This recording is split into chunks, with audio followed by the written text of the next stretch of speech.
આપ સૌને મારા સાદર પ્રણામ. આપણી આ ચેનલમાં આપ સૌનું હાર્દિક સ્વાગત છે. આજે સાંભળીશું રવિ પ્રદોષ વ્રતના મુહૂર્ત, પૂજા, કથા અને દાન અંગેની. માસમાં પ્રદોષ વ્રત સામાન્ય રીતે 2 વાર આવે છે. એક સુદ પક્ષમાં, જ્યારે બીજું વદ પક્ષમાં.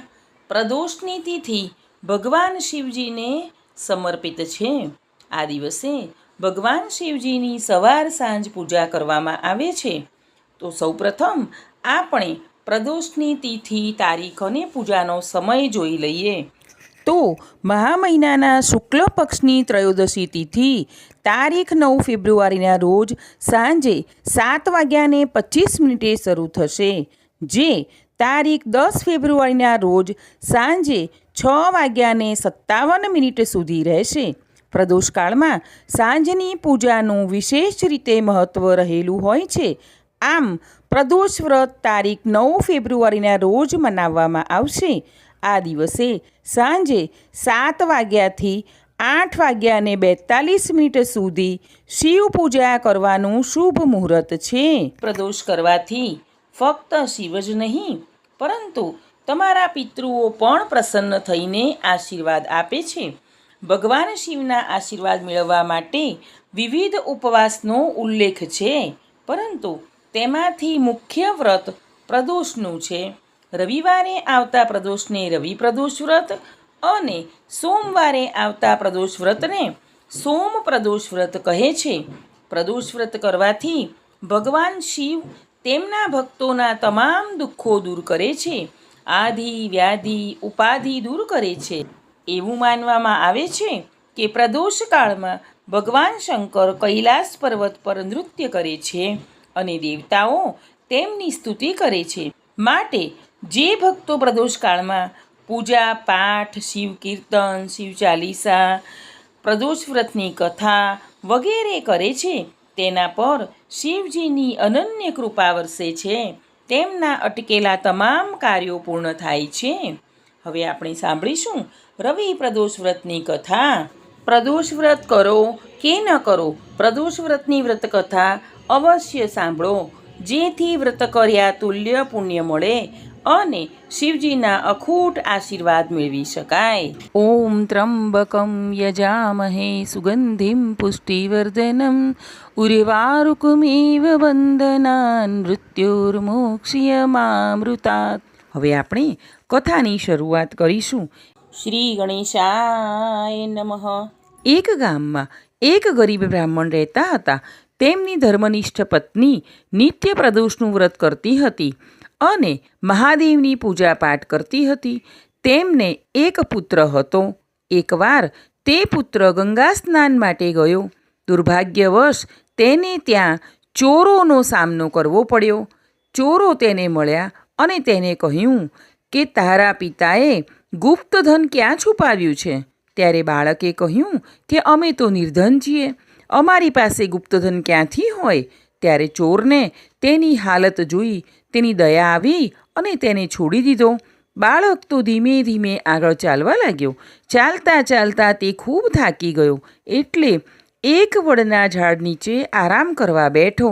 તે જ સમયે રાજાના સિપાહી ત્યાં આવે છે અને બાળકને ચોર સમજીને પકડી લે છે અને રાજા પાસે લઈ જાય છે. રાજા તેને કારાગૃહમાં પૂરવાનો આદેશ આપે છે. આ બાજુ બાળકની માતાએ પ્રદોષનું વ્રત રાખ્યું હતું. તે ભોળાનાથની પૂજા કરતી હતી. રાત્રિનો સમય થવા છતાં પુત્ર ઘરે નથી આવ્યો તો માતા પિતા ખૂબ જ ચિંતા કરવા લાગ્યા. ત્યારે માતા ભગવાન ભોળાનાથને પ્રાર્થના કરવા લાગ્યા, હે પ્રભુ, મારા દીકરાની રક્ષા કરજો.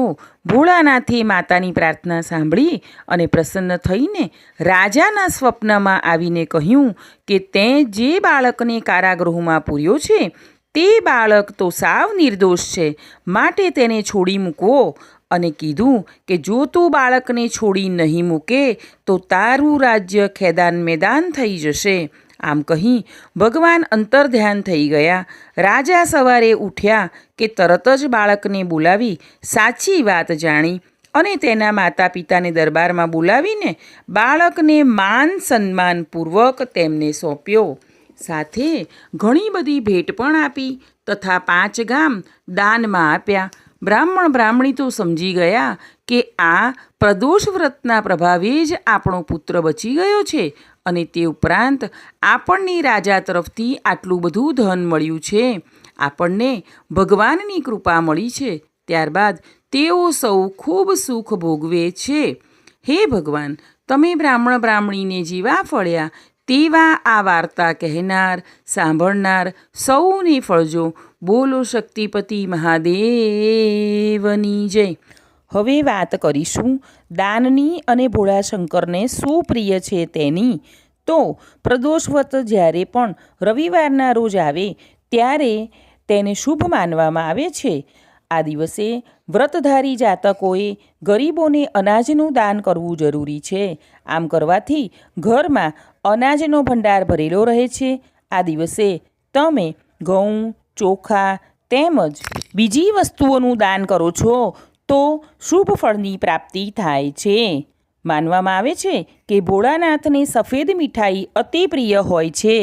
તો તમે પૂજાપાઠ કર્યા પછી જરૂરિયાતમંદ લોકોને સફેદ મીઠાઈનું દાન કરો છો તો ભગવાન શિવ પ્રસન્ન થાય છે અને મનવાંછિત ફળ આપે છે તથા પૈસાને લગતી કોઈ તકલીફ પડતી નથી. તમે ગ્રહદોષની સમસ્યાથી પીડાઈ રહ્યા છો તો આ ખાસ દિવસે ફૂલ છોડનું દાન કરો. આમ કરવાથી તમારું જીવન ખુશીઓથી ભરાઈ જાય છે. તમે વસ્ત્રનું દાન પણ કરી શકો છો. આશા રાખું છું કે આ વિડીયો તમને સૌને ચોક્કસ મદદરૂપ થશે. મને સાંભળવા બદલ આપ સૌનો ખૂબ ખૂબ આભાર. આગળના વિડીયો સાંભળવા માટે આપણી આ ચેનલને લાઈક, શેર અને સબસ્ક્રાઈબ કરજો. આપણે સૌ હંમેશા ખુશ અને નિરોગી રહીએ તેવી શિવજીના ચરણોમાં પ્રાર્થના.